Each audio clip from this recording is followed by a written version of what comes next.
friends and listeners. I am the Masked Man, and with me today I have Jolts again. So, for once, by my own choice. by his own choice. Now, it's more or less because we're doing a quick, short video about.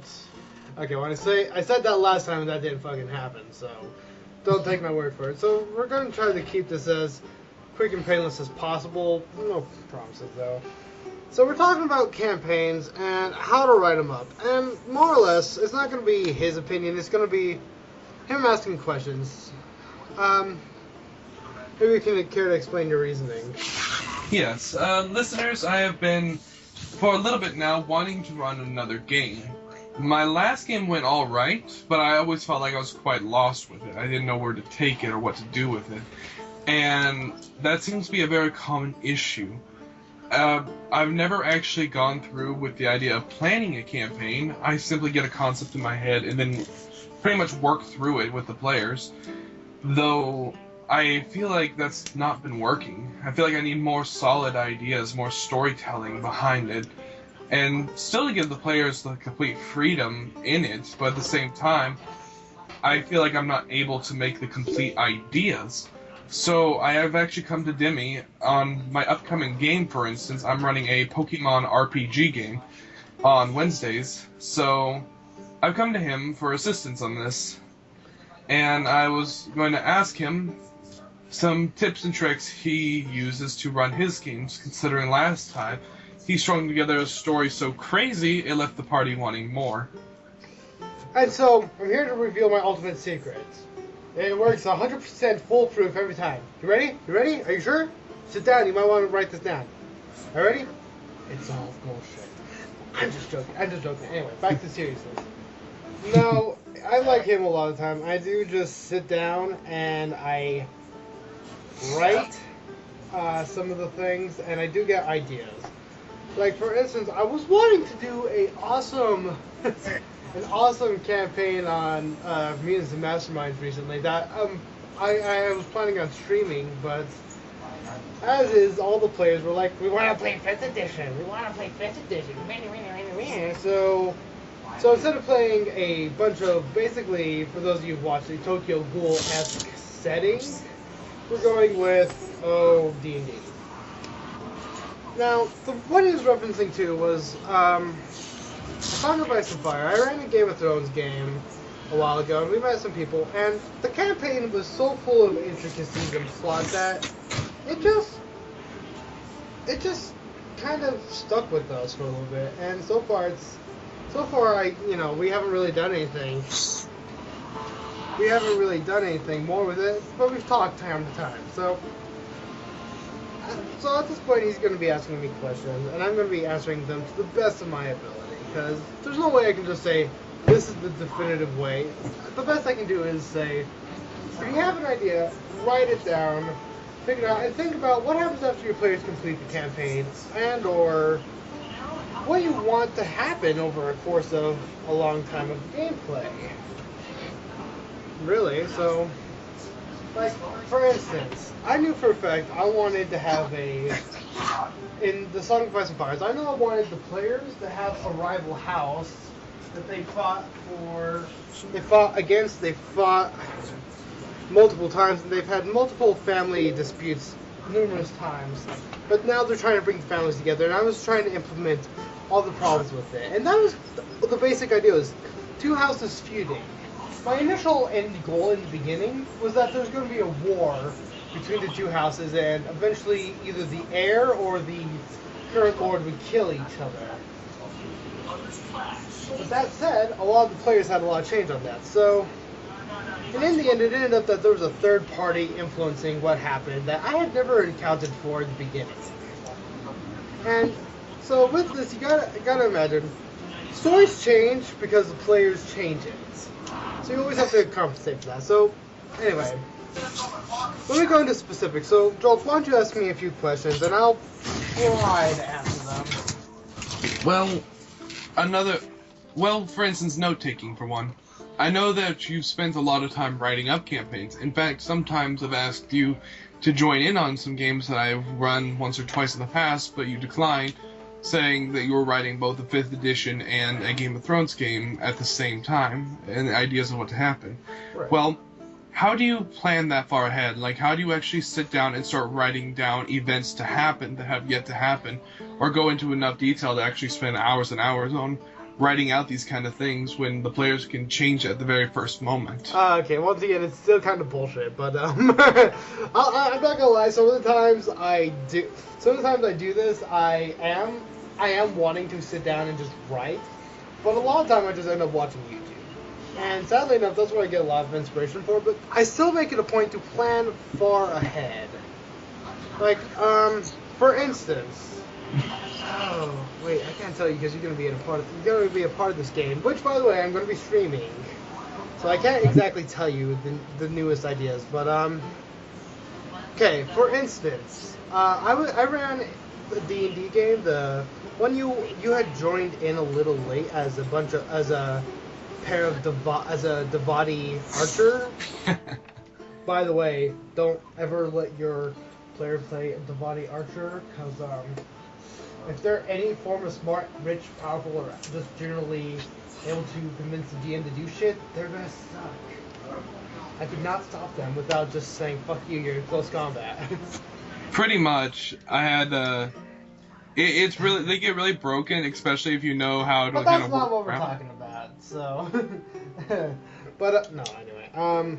So that's not what we're talking about. For this particular instance, we're talking about how initially I had planned it to be, there was the undead, and this is what was going to happen. You guys were in, basically, I got the inspiration from shows like Attack on Titan and Origin Spirits of the Past, and the idea was you were all in a giant city. No one could really leave because this city, the forest outside would come to life and kill you, and something was causing the curse. So the initial idea was I wanted like 3 main arcs. I wanted the undead arc, where basically the undead armies would march through the forest and attack this city for no better reason than I just wanted a huge undead army at the walls. That was the only reason I wanted to do it in the beginning. Then I wanted to have a bit of a civil war go off with the mages, or the clerics. In all honesty, if you guys hadn't gone the route you guys did, I could have had it where very well the Thieves Guild could have came up and fucking started assassinating people, and they could have been the bad guys. And and then I knew for a fact I wanted to finally be, you guys were outside the wall dealing with the Yuan-Ti, which, because instead of doing Drow, I wanted Yuan-Ti as the bad guys, because I thought Yuan-Ti would be cooler. And in the end, you would do your final mission where you fought the biggest, baddest monster in the DM, or in the monster manual, the Tarsk. That was all I had planned out when I wrote out Sanctuary, Jolts. All I had written. That's everything? That was pretty much it. I had wrote out who are the influential, who are the big players, who are your power players, who are the different organizations and guilds you might come across, and and then some. And I'm not gonna lie, I had a group of players who played beforehand who kind of had some roles in solidifying a lot of the ideas in Sanctuary, but I only. Kind of a thing is, especially in a situation like that, you want to have your character's backstory kind of build onto the city a bit. Had a character, we decided to make a homebrew of a lawful neutral paladin, who was very much, they were collectors of magic items. So we made a guild we made a bunch of paladins whose whole thing was just that. I had Gloomguard, the very central, we are the law enforcement of all 3 factions kind of a thing. You were a part of that, and basically it all kind of went like that. There was no real planning behind it. I literally bullshitted a lot of this to a degree. Now I did plan out the first session where, okay, a Death Master appears and he's gonna wreck shit by throwing some strange toxic cloud that's turning people into undead as you speak. So running this set. So when you're planning, get a overarching, very generalized idea of the entire game. But when it comes to specifics, focus on planning session to session. To a degree, right. Now, you don't have to even plan out the entire campaign, because, God bless, if you did that and you're really specific, you just can't generalize. Focus on the adventure. Fuck it. Like, hell, let's say we're playing D&D in a very old school D&D. Let's just say your idea, all you want is the players to fight a dragon at some point. All you want is your players to fight a dragon. That's going to be the big bad guy at the end of your adventure. Okay, well, what do? You get the players to all meet in a location. Why are they meeting at this location? Maybe while you're plotting it out, you'll think of like, well, wouldn't it be cool if like an Odie was somehow involved? Wouldn't it be awesome to get an Ogre Magi? Fucking throw an Ogre Magi in there. You know, find a way to plot it out. And you know, you don't have to come up with shit. Sometimes your players are their own worst enemy. Are you kidding me? Your players will think of something and it'll be like, wow, that's brilliant. I'm totally not going to use that. Write it down. Your players are your own worst enemy. Let them make the plot for you sometimes. If it's fucking stupid though, like I hate to say girls are pretty bad at this, but like two very good friends of mine who play this, they always thought I was going to have their character raped, murdered, or abducted, or some cliche bullshit like that. Never once did I ever plan on killing them. Never once would I ever consider fucking raping them. That's just too much on my end. I didn't like doing it in my Game of Thrones game, and you know, even then, that's always what they assume is going to happen to them. Is that someone's going to hit on them, someone's going to try to get in their panties, and that's never the plan. That's so never the plan. Well, I wouldn't generalize it to girls. There's a lot of guys that think that way too. Well, for instance, I'm not going to name his name, but it was another guy in the Game of Thrones game who constantly thought, well, my character's going to die. No, I'm putting a bet he's going to last 2 more sessions, or he was constantly just like the girls when it came to that. And it's not generalized to just girls. Okay, I guess you're right. Well, yeah, but then again, shit, he had a female character. But no, then again, he never really thought his character was going to get raped or anything. But that's beyond the point here. Which is funny, because a lot of these people I know do this shit. Anyways, so that's always a thing. Use your players' ideas against them. Don't fucking kill them outright just to be a spiteful dick. That's asshole-ish. Don't do that. Anyway. If anything, I know at least this much. When a player does something to mess things up, don't end the campaign. Don't just try to automatically correct it through some Deus Ex Machina. Use it against him. Yeah. Use the decision he made that was bad, and tell him, okay, well, what could be some benefits for this? Well, you could get this and this out of that. What are some drawbacks? You can get this and this out of that. Yeah. God, you've done that to me, and I think I've done that to you. Like, well, shit, my campaign's derailed. Fuck! You weren't supposed to command him. You weren't supposed to dominate him. Shit! The only problem is that out of all the times I've done it to Demi, I've only actually ruined his campaign once. God. Demi's actually ruined mine like 2 to 3 times because I'm a good bullshitter, but the problem is when I start doing it, I get caught in a web of lies, and I don't know which way to... I don't know, like, which plot belongs where anymore. Anyway, so we're totally rambling now, but that is the idea. Just use your... Don't go too detailed, because, trust me, if you're at all capable, it'll come to you. The idea will come to you. It'll hit you like a fucking bolt of lightning. Just like, oh my god, I could totally do this. And hell, it happened to me mid-session. I can tell you, you know, I can tell you the Gold Seer Jules, that this fucker, he was the overarching bad guy. He was never intended to be the bad guy. Never once. He was intended to be a rather useful character to both the players and the whatever, but because of the fact that one of my players decided to poison the rival house's heir and the Lord, this motherfucker was crazy. But this pissed me off too. Just the player who had the shit poisoned, not only did he sleep with like the player character's house's like first daughter and get her pregnant, but he killed off the heir of the rival house and the Lord, and this shit happened, and I was just like, well, okay, everyone's kind of catching on that, okay, your house is somehow responsible for the poisoning. Yeah, but that wouldn't be good. So it hit me. What if the heir died? Like, just straight up was murdered in his bed. Like, on his wedding night. Like, does the bedding. What if he just died? What would happen? So I thought about it a little more. Like, well, it would cause fucking problems. It would cause family disputes. It could cause a full-out war. Okay. And so sure enough, I ended up doing it, and everyone thought it was the guy who poisoned the house who did it. Oh, if you don't know, Jolts, Bale actually did poison Ethan and Lord Nefarious. Well, I think he did, actually, because your character found out about it. But before he was promptly killed by a very defensive sister. Which, in the end, at least I got a slight... There is actually some moments that feel good for not only payback, for plot reasons, and I'll just say this. I wasn't feeling vengeance when I stabbed the sister. I was actually feeling like, holy crap, I just increased drama. Right, and sometimes as a player and a DM, when someone creates drama like this, it's good, especially in an intrigue-based game. But anyway, so that's just how I plot out my campaigns.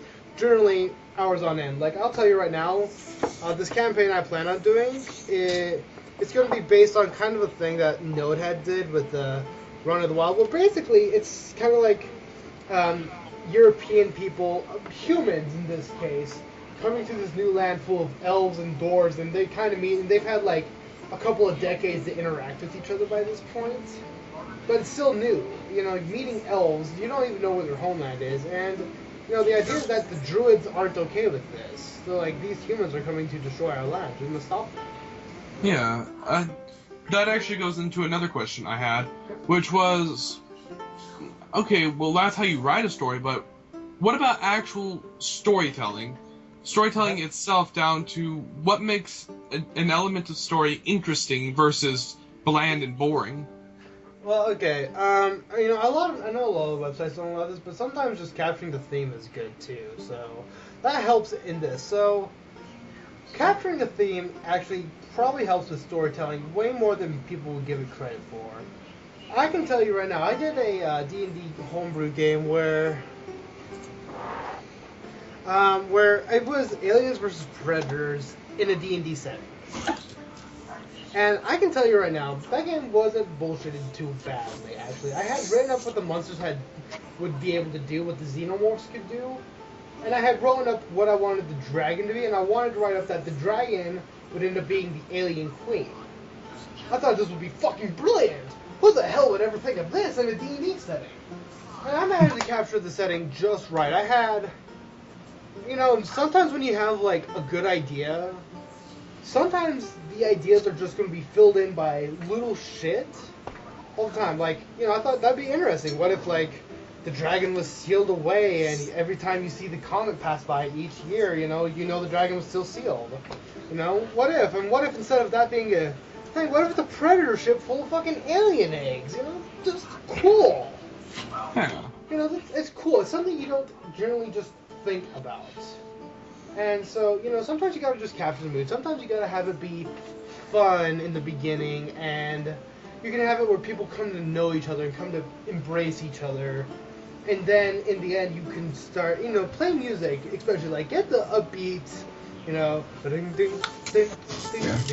Which, that leads me to another question on the same exact subject, which is setting. How does... Cool. I understand how most settings work, but how much planning, how much plot should you put towards a setting? Oh, that's good. That's actually really good. Really, it depends. Okay, well, kind of continuing off the old thing, where not only do you have to kind of catch the theme of the fucking game, where if you want to have a happy-go-lucky, then go happy-go-lucky until fucking horror strikes, and also you play that creepy music that just is like white noise and groans and drops and shit, or if in a setting like we're talking slightly modern to futuristic kind of, maybe you want to plot around like, well, okay, let's say we're playing Shadowpunk. Shadowpunk thankfully does a lot of that for you. Like, It's a cyberpunk fantasy. There's trolls, there's orcs, there's elves, there's dwarves, there's everything. Magic Demi? exists, yes? Shadowrun. That's what I said, Shadowrun. You said Shadowpunk. Oh, whatever, I'll edit it. Shadowrun, okay. So whatever, so Shadowrun is very good at this, and, you know, it will give you all the information of, you know, hiding, you know, playing in a dystopian future like this, where it'll give you, here's some major corporations, here's some major shit going on in the world. Dragons are the main runners. Sins, technology, it'll cover most of that setting for you, Jules. And another thing, and if, you know, if that's just it, you're wanting to go for a setting, make sure you're reading up on the subject kind of a thing. Like, if it's a dystopian future, check out, you know, maybe the campaign has some shit. If not, just look at other reference materials. Like, if you want to do dystopian future kind of a thing, like Shadowrun. I'm gonna keep doing that. Maybe you want to check out stuff like Cyberpunk. You know, Yeah. the like. Make sure you find a good. Oh, for settings, find a game that fucking fits it. That's one thing you can do. Because I can tell you right now, if I were to do D&D and, you know, play D&D and instead I ran it like a Song of Ice and Fire, a fucking intrigue, or even World of Darkness as an intrigue-based game, that game wouldn't work. It's like turning Call of Cthulhu into a freaking a D20 game. It just doesn't work. It's not the same, because now everyone can fight. Everyone has a good capability of fighting. It's not meant to be a fighting game. No, so A Song of Ice and Fire, they have a great freaking intrigue system. They have a great warfare system, and they have a pretty good combat system. I love it. You know, you want to find those games, systems are definitely the way to do it. Another way you want to do it is, you know what? Actually, here's one of the better ones. If you want to do a fucking world where it's just powers are kind of considered witchcraft, but it's still fantasy, like medieval fantasy, check out fucking campaign rules, like Dark Sun. Dark Sun would be perfect for, like, if magic was just kind of like frowned upon and shit was like weird, you know, psionics were kind of a thing. Check out Dark Sun. Read Dark Sun shit and try running a game of that, or, you know, maybe Eberron if you want a more high fantasy, high scientific shit that kind of fits in. Eberron's the way to go. And during running a setting like that, where all the knowledge of the land is there for you to take, fucking use it. That's always another option. And you know, I don't generally use it, but for Song of Ice and Fire, whenever I played the damn game, I would always start off the intro with the fucking dun, dun, dun, dun, dun, right, you know, the fucking Game of Thrones intro. Yeah. Another question I had is, how do you play up to randomization? Certain elements, like encounters, for instance, are not always, like, every encounter you run into might not always be planned, or there's, Right, especially in the system I'm going to be running Pokemon, I'm going to have to be able to throw a Pokemon at you guys that you're going to be able to capture. And it would seem a little weird if I would have to, like, well, this one looks cool, throw that in there. It feels like something that should be random gen, because you never know what Pokemon's going to show up where. And that's kind of a good point. You know, I would honestly, that's how I honestly do it, is that this sounds like something that would fit and something that would be cool. You know, and because you're running Pokemon in an actual game, like an actual setting, this is once again one of those things, you could totally pull up the fucking, like, PlayStation, like, pull up the GameCube, like, guide or something, like, check out the fucking map jokes, find a wiki or something that just says, these are the general Pokemon in each city, each vicinity, and see what kind of Pokemon are there, and just, with Roll20, this one's the best, a roll table. They have fucking roll tables on Roll20. Did you know that? They do? Yeah, they have fucking customizable roll tables that just say, you know, fuck it, I can, okay, we're in this particular area, it's a plains area, these are the Pokemon within the plains area, and then some, you know, maybe you want to throw in your own stuff. Hell, make it like there's a 1 in 100%, 1 in 100, you know, that you might find a legendary Pokemon or something like what if okay, well I want a legend Pokemon to be a possibility because this Pokemon might be here at the time. Fuck it, just throw it on the roll table. All right. Now, if you don't got a roll table like on a Roll20 or something, paper pencil, easy. Just write out all the things you find and just make reference to where you might find them in a book and just roll the dice. Another thing about this is that how do I manage things going on? Especially in Pokemon, it mentions that the system that it's up to me to tell you when your Pokemon level up and to manage the levels and XP of all your Pokemon. No, okay, that's bullshit. But because I think Pokemon, the way you're describing it, the way I've read it, it's really more or less just the players have no say in what the fuck's going on. But in that case, you might have to rely on your players to do some of the work. Yeah. That might just be the thing. You might need to rely on your players, despite what the rules say. And that's kind of that would actually bring up another subject for story building. Yeah. Homebrew. Okay. What about homebrew? Well, when is it that you decide that a system needs to be changed in a game, and when do you decide? Like, how do you decide when a system should be changed in your game? How should that be, and how should you handle that without actually ruining the element of the game? Oh fuck, that's not an easy one. That's not easy. I don't think even I've gotten a good grasp on that one yet. Well, I know for a fact, this new campaign I'm running for 5th edition, and many people are going to go, what the fuck? You can't do that. I have Aizmer in that game, and it's because I feel like it would fit, because Aizmer exists in D&D, but not in the 5th edition. 5th edition, the only different players have to do that. Maybe Adventure Pokemon works here for a second. They exist in the DMG, but not in the player's handbook, as an example of variant races you make. So, they exist in my game because humans are super religious. I mean, stupidly so. They're just they're one of the most religious people, and so at one point humans have integrated with celestials as a form of belief, and Aizmer are kind of around for that reason. But at the same time in this game, Dragonborn don't exist, Typhlings don't exist, and if I do allow a Typhling to exist, it'll be a Cambrian. Yeah. And that's just kind of the idea is that, if it don't fit, if I want a Dragonborn to exist, the Dragonborn is going to be he is the one of the few servants who serve the great Dragon Bahamut, or if the Typhlings exist, it's because of a fucking, well, that's just it, a fucking between an incubus or some other demon and a human. Really? Yeah. The fucking name. God, I love that movie. Anyway. Anywho, but so I decided they're not going to exist, but I wanted it to be a thing where that could happen. Another good excuse for this is sometimes you want to throw in variables into I'm trying to think of something that's not D&D related. Okay, this is going to be hard.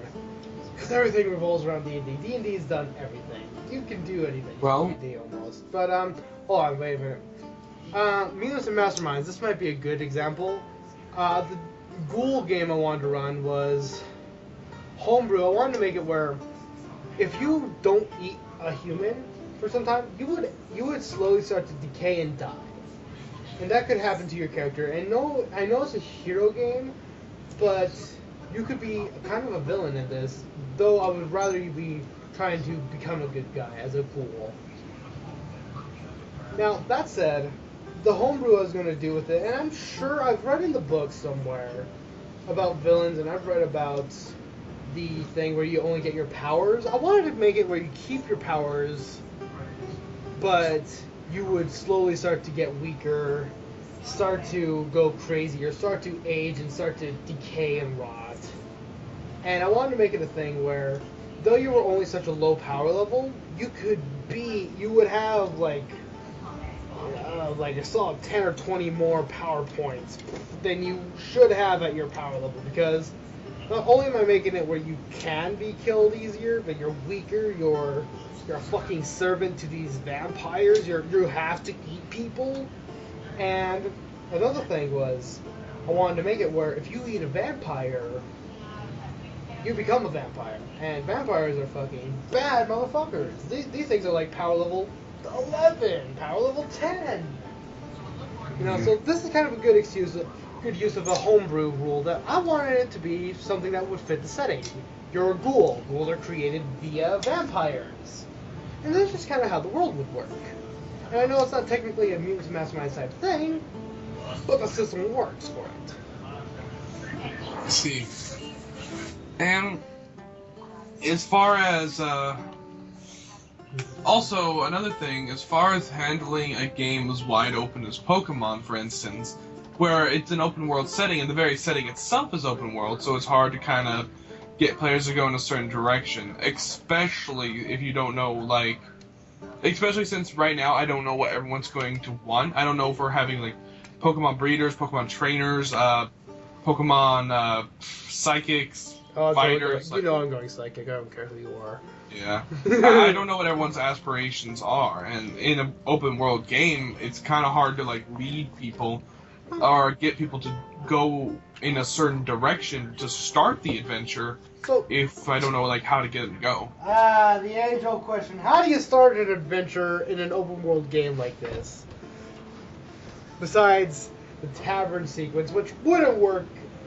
I don't care who you are. In Pokemon, that may not work, right?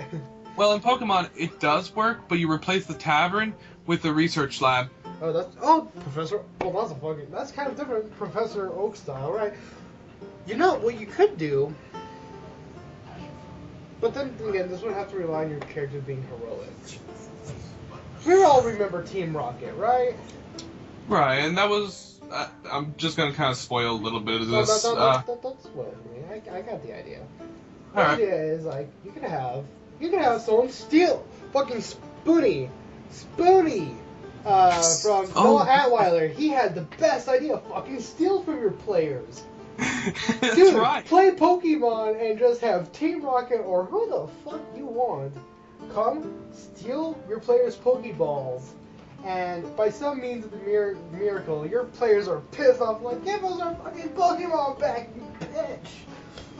Yeah, and actually, I could say this honestly. I took that advice once from Spoony.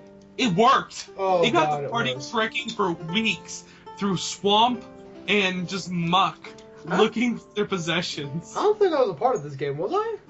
No, you weren't. I wasn't, yeah. I was like, there's no way I'd fall for that. Yeah, okay. And then finally they found the goblins and got all their gold back, but they still had them in the swamp for weeks. Well, wow.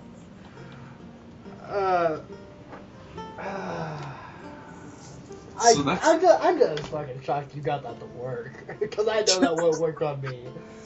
No, it wouldn't work on you, but it was like literally the player's first instinct. As soon as I said, well, you see a set of tracks on the ground way off to me, like they cut me off and said, we follow them.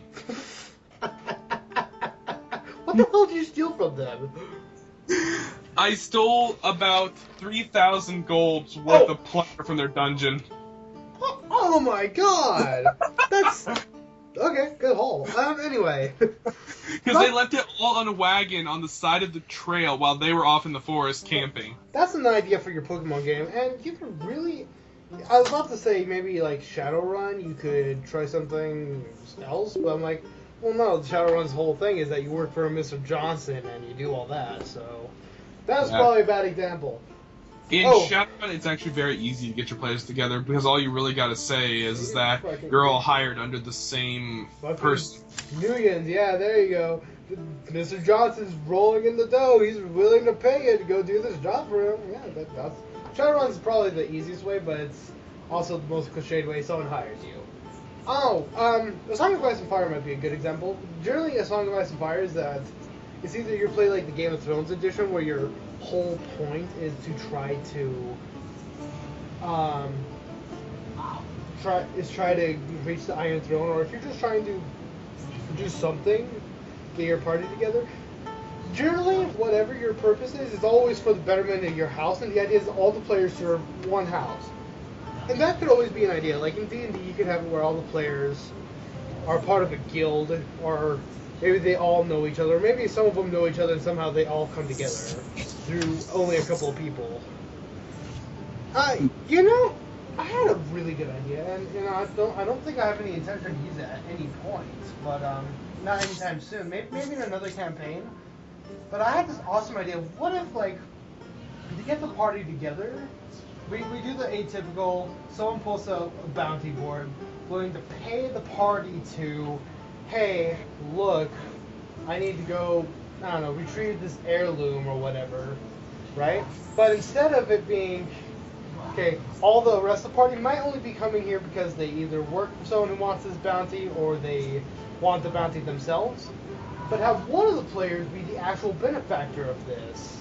You know, say like his fucking uncle's pay, you know, forking over the money or something, but that's how you get your party together, is have one of the players be the fucking benefactor to hire the rest of the party. That's always a fucking idea. Very true. For instance, one good example, actually there was a good example of that in Pokemon too, where it was, the main, like, person who would kind of drive the story also just happened to be the grandfather of Ash's rival. So, the idea behind this is that it left kind of an interesting concept of both the rival both pushing Ash, while Ash also was being backed up by the rival's grandfather, Professor Oak.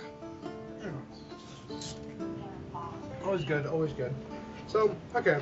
And that's another thing I had to ask about storytelling.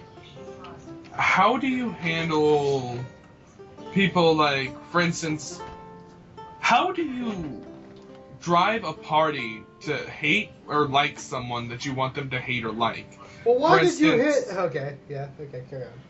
Like, for instance, like the rivals. Everyone wants to punch them, yet at the same time, I've heard some people who are amazing at making NPCs that the party loves. That's my biggest issue. I can't make an NPC... This is the main issue I've been having, and I want to know how to correct this. I keep on making NPCs that I want people to like, but the players are almost always like, well, they're pretty useless to us, and... Well, that's one option, is that you make them really fucking useful. But, well, okay, you're right. Sometimes it is really hard to get a... It's easy. I mean, fuck, I didn't even intend for him, and everyone hated Tinmon Flint.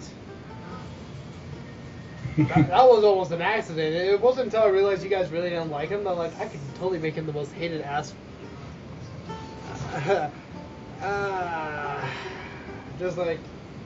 No one really intended to hate... I didn't intend for you to hate him, but man, as soon as you did, I was like, okay, on the hate train, let's fucking, he's killing people, he's burning churches, he's killing children, and just fuck killing children, that's too much.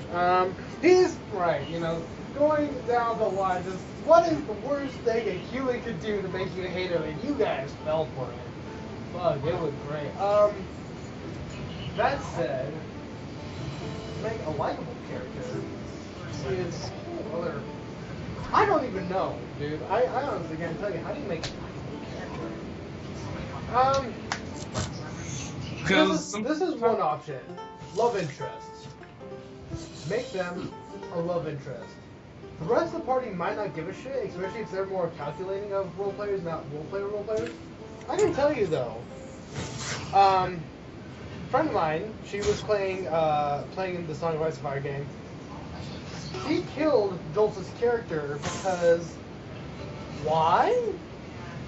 Because Jolta's character threatened her brother, and she loved her brother. And we made it a thing where she loves her brother, and I mean, me and her still talk about her brother being a main character, and her character's, like, after the campaign. And... That's a thing. Oh, love interests are by far the best way. I mean, I almost got you with the Mutants and Masterminds game, where that pretty little waitress... I about got you with her.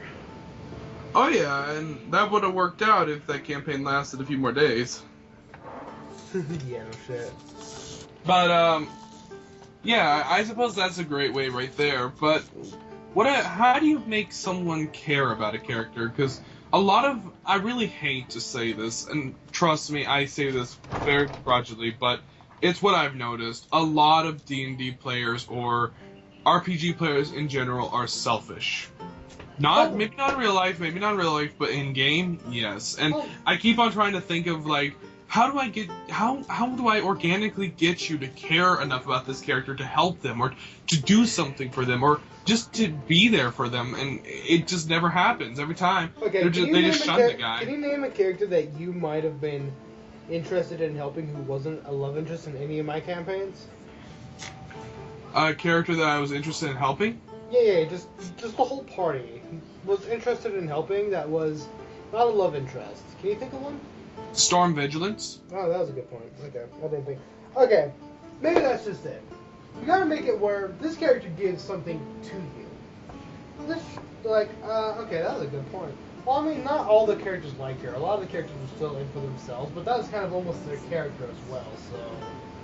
Yeah. You know, I can't blame them for that. But, I mean, a lot of players really liked a lot of other NPCs. Shit, I'm having a brain fart. Okay, well, anyway, so one of the big things that I have to say is that maybe make the character useful in some way. Maybe you gotta make it a point. Here's an idea. Send the princess out to get captured. Or maybe you just make it like the character has some kind of, I know this is anime, but maybe the character has some kind of divine purpose beyond our understanding. Okay? Maybe she's the one who has the key to an ancient vault that you want, or maybe she is the key to a power kept secret that can control the world or something, right? Or if you want to use like Pokemon terms, there's that aura manipulator from one of the movies who had a more divine purpose. He participated in the Pokemon Wars. You and your fucking Pokemon, okay. Well, I'm using Pokemon examples because that's what I'm going to be running tomorrow. Okay, true enough. I can't blame you that, since I'm trying to help you make your game. Well, another, okay, hold on. Well, maybe that's one way. Maybe we're... Yeah, and so this is a way your characters will be invested in this character, because, like, okay, she's a fucking campaign driver. What the fucking do?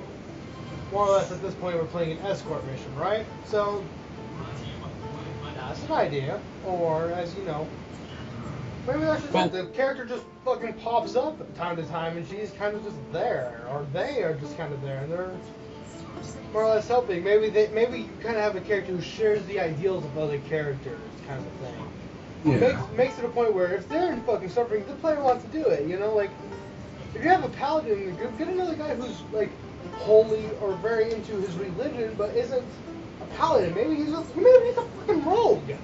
He's a thief, but he's very religious, very sentimental, and very much not wanting to be a thief. You know, you always want to make a character who might share the ideals or just is fucking hilarious. Reverse villain? Reverse villain. Well, that's another thing. Like, I guess, like, there's a plot point I want to make where I want to have the players have like an emotional attachment, and I want I guess the biggest thing I want is I want a kind of campaign that it'll hit home, it'll feel organic, and it's a story that you can get emotional when you listen to or read. Oh man, that's fucking hard. Okay, and this I would have to say maybe make a Pokemon trainer, I guess, in some form. Okay, like, let's just say you have the basic, an ace, a reader, a psychic, and someone else or something. Mm-hmm. It's time to fill another position that's not filled. You know? Make a fucking cleric in the party. I mean, like a breeder who focuses in being a Pokemon doctor? Or, you know, maybe a psychic who has the healer thing, but, because that's a thing. Cool. Yeah, trust me, I was thinking about going that route, but I'm like, no, I'm more of the Hex Master.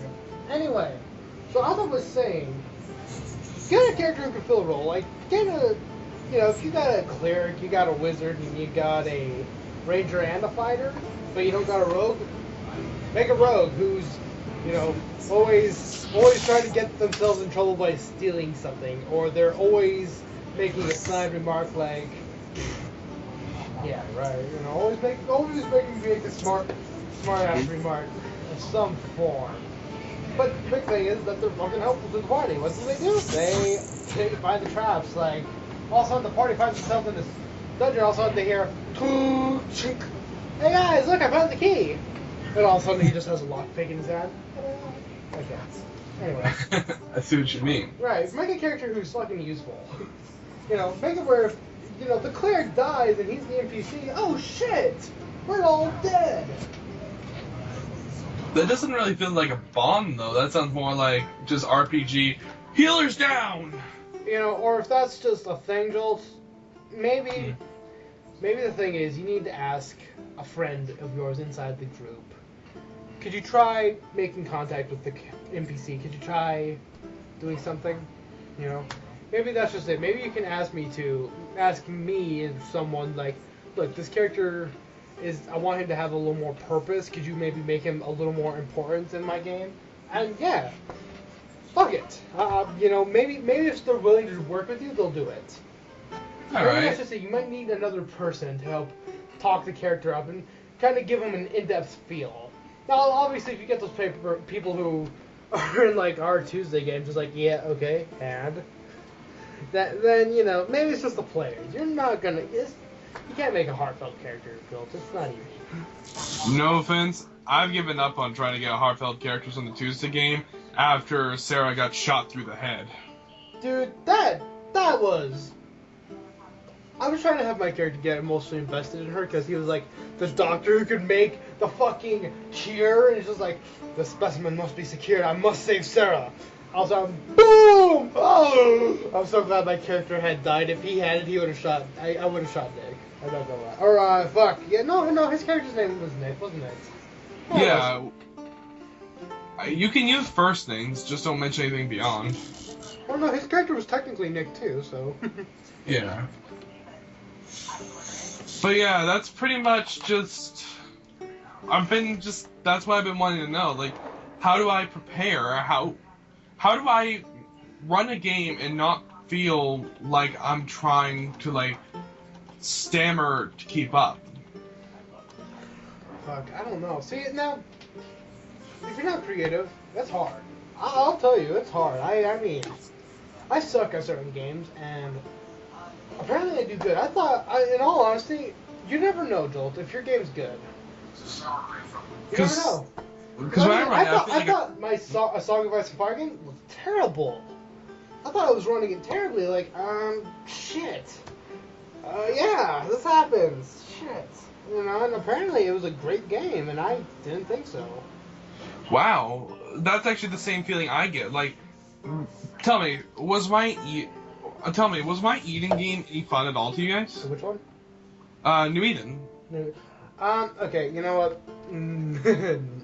I enjoyed it at first, but Later on, I overstayed the 12. Yeah. So sometimes that might be a problem too. Sometimes games overstay their welcome, and you know that's sometimes a problem. You know, that's and one that's of the just big things, by the way. That's another problem. Actually, I think you might suffer shaking up things when things don't need to be shaken up. Kind of throwing people who are so fucking strong that the players stand no chance against isn't a way to do something. Like, at all. like, no, I think you're fire elemental, but, like, I remember there was a time we went to go to a tavern, and there was some fucking anthropomorphic motherfucker running it, and we didn't stand a chance against him. Yeah. You know, but that was, if it was, you know, if it was just him, maybe I would have been so fine with it, but it's like, a lot of characters, your characters sometimes gotta feel like the hero. Now, that said, if it's a game where you're not meant to feel like the hero, if you're in fucking Call of Cthulhu, and, you know, you go into a gunfight, and some guy behind the bar pulls out a shotgun and kills your ass, that's Call of Cthulhu. Well, since then, I've corrected that issue. Yes, you have. I have made a major self-rule, where I will not, unless they play a point of any story later on whatsoever, a character never exceeds 3rd level. Well, okay, you don't gotta do that, actually. Well, I mean, like a Oh, supporting man. character never exceeds 3rd level. Man, you know, okay, yeah, true enough, true enough. You know, there was a case where I couldn't do it, and I as much as I wanted to. So a good friend of mine, I did a D&D game where she created a whole fucking society of elves who, like, magic was in their blood. They're all pretty much immortal. At this point, you know, maybe some of the more craftsmen, maybe you could have taken, but I'll guarantee every guard, everyone was bound to be like 5th level or higher, because these guys were big, bad motherfuckers. They had been around for centuries at this point, because you weren't going to win against any of them. Regardless of who you were going to get your ass beat. You know, there's cases where that might not be a thing, Joel, where you might have to just not, you know, be pushed over, or be pushed over, kind of. You know, if you're fighting the Paladin King, the level 20 big bad motherfucker, and he has his best men with him, yeah. Make all his guards, including his fucking captain of the guard, and all his lower guards who protect his fucking castle, make each one of them like 5th level. Maybe a couple of the elite guards are 10th level or something, but you know, your party better be ready to fight those motherfuckers if they're fighting that motherfucker. You might do that. You know? Yeah. So that's another thing. Always try to fit the sense of awe. If we're going through the fucking countryside, I go to a random tavern and there's a level 15 wizard there. I'm not playing your game. We're not playing Dark Souls here.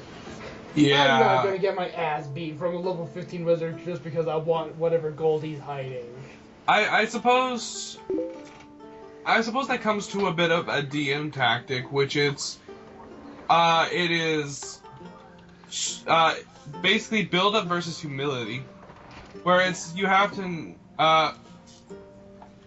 to kind of know ahead of time, like, well, obviously, if a player's getting too ridiculous, like, I'm the biggest, baddest guy, like, you want him to believe that, but at the same time, as a DM, you want to show him a little bit of humility. Like, it's Spoony put it the best. DMs don't like to do it, but subconsciously, they always pick that one person to kind of pick on a little. Yeah. You know, I feel bad because, this one guy who kept saying he was going to die each fucking session, he was like that for a while there. He had this big bad motherfucker who was responsible for the poisoning I spoke of earlier.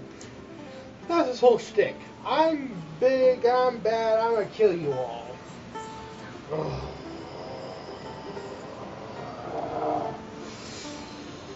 Oh, I pick on him so hard outside of the game. So hard. Now, that's it. If you don't want to be that guy, if you don't want to, you can have it where, yeah, he's level 10, he's the biggest motherfucker in this city. Hell, not even the lord of the area is level 5, you know, just like, everyone bows down to this dude. Throw something bigger at him all of a sudden, he might think twice, like, oh, I'm going on an adventure to go deal with this problem in the caves. There's a fucking aboleth there to show him what's up, like, yeah, you may be the big bad fighter, but what do you think of mind control? Kill the rest of your party, motherfucker. See what they think of you. Dude, you know? Yes, you gotta think. Sometimes there's give and take. You gotta, if they're low level, make them let them know they're low level. Anyone can kick your ass. Because I know I had that. This one chick's like, I'm unstoppable. I'm attacking the Titan of heavy metal armor. The guards are all level 1 as well, and there's a lot more of them. that orc bounty hunter is level 3 in plate mail. You're not winning. You're losing. Hard. Fuck. Anyway, is there... Okay, so that's it. We've been rambling long enough. Is there any other questions? I'm sure you beyond... so. Yeah, I still got one more. I guess another one is, as you said, that sense of awe. How do you maintain it enough to keep players interested, but at the same time don't overplay it so it's stale? How do you keep that perfect balance? Make it where like I said, everyone's, you know, hell, if you go from level 1 to 20, and the level 1, yeah, all the guards, the captain of the guard, level whatever, all these guys can kick their ass, you know, but eventually they'll reach level 5, and also they're on toe with these guys, if not higher level. Okay. And so also they can beat back the guards if they feel like beating up guards. Okay, and you know, maybe they move up from a small town to a capital city. Okay, there's a shit ton more guards. There's powerful mages who patrol the street as a kind of enforcers of the law, you know. And hell, sometimes you want to just make it where there's like a fucking cyber psycho squad, kind of like Sweeney had mentioned, where, you know, there's guys walking around with giant flaming whips that extend to whatever region. When they hit something, they fucking explode. These guys are bad motherfuckers. You don't want to fuck with this line. And you know, you kind of progress it where if a party reaches level 15, 16 or something, at this point, nothing in the moral realm besides, less from like a godlike being, like a fucking beholder or a lich, is really going to throw anything at them that they're not ready for. You know? Yeah. No human that's not claiming to be the biggest, baddest motherfucker there is going to really make them. They're not sweating anything. Yeah. Now at this point, you make something big and bad, and off in the distance. You know. All right. At this point, you want to. At the point where you're no longer dealing with small issues, and you're dealing with like stuff. Because I mean, DMG in the 5th edition does this best. It tier shit. First level tier, you're local heroes. Second level, you're probably heroes of a local province. 10 to 15th, you're heroes of a country or a world. You know, at this point, at level 15, you're protecting the world. You know. Level any higher than that, level 20 range, we're talking they can travel the multiverse and, you know, they can go to the abyss and fight a couple of demons and win. So that's kind of how you gotta do it. You gotta ramp shit up. You know, level 5, yeah, fuck it. The graveyards, all of a sudden, everyone who's been dead for the last century starts to slowly get up because of a necromancer. Okay, you can deal with that super simple.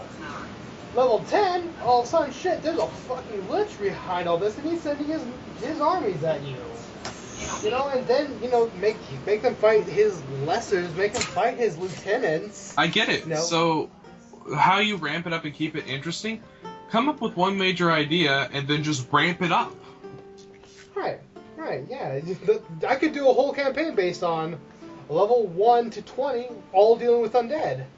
You know, we could say fucking Orcus is the bad guy. He's like, I'm invading this world. Level 5, necromancer. Level 10, maybe a vampire. Maybe level 15, fucking lich behind all this.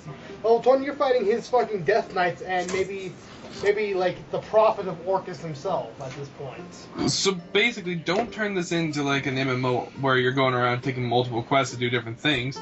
Focus on one quest, but ramp up the stakes. Right, yeah.